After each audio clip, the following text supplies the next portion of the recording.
Assalomu alaykum hurmatli kanalimiz a'zolari. O'sha seferning bir qismi savollarni juda ham endi takomillashtirdik. Buni ham javoblar qo'shib chiqdik. Ya'ni kirganimizda ikkita qism bor. Qo'l bilan ekranni kattartirib olasizlar. Birinchisi badul imtihon, o'sha imtihonni boshlash yoki al-isti'dad lil imtihon, imtihonga tayyorlanish.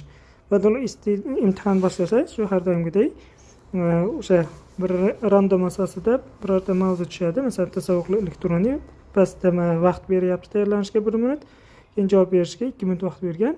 Bu yerda ma'a tomonida o'sha tasavvuqli elektronik ya'ni yuvaffirul vaqta val juhd fi shiro yoki yutihil wusul ila muntajat mutanawwiya min mukhtalif ad-duwal yoki yuwaffiru khiyaratin muqaranat al-as'ar lil husul ala afdal al-urud yoki o'sha dit tomoniga qad tata'arradu sila' للتلف والتأخير أثناء الشحن يكي يصعب تقييم جودة المنتجات قبل الشراء يكي قد يزيد من معدلات الاغتيال والسرقة الإلكترونية وأوشا اشتدن مع يكي ديدة tomoniga aytilgani bu yerda hozir vaqtimiz tugasa o'sha 2 minutlik vaqt boshlanadi. Masalan 5 minut 4 sekund 2 sekund qoldi. Ana endi 120, ya'ni 2 daqiqa javob berish vaqtul ijobaga keldi. Vaqtul ijobaga o'sha javob berasiz.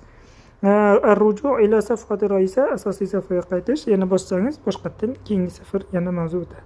Ana endi isti'dad lil imtihonda bossangiz, bu yerda o'sha 18 ta mavzuda mana ko'ryapmiz, 18 ta muhojirning 18 tasi bir qismida o'sha ma'adidda tushadigan 18 ta savolga javob berilgan. O'sha javobni siz yodlab, ya'ni o'zingiz yodlab olishingiz mumkin. O'sha javobni yodlab bo'lgandan so'ng o'zingizni qanchalik sinab ko'rish uchun ar-ruju' ila safhati raisani bosib, orqaga qaytib, yana o'sha badul imtihonga bosib, yana qaytadan javob berib chiqishingiz kerak bo'ladi.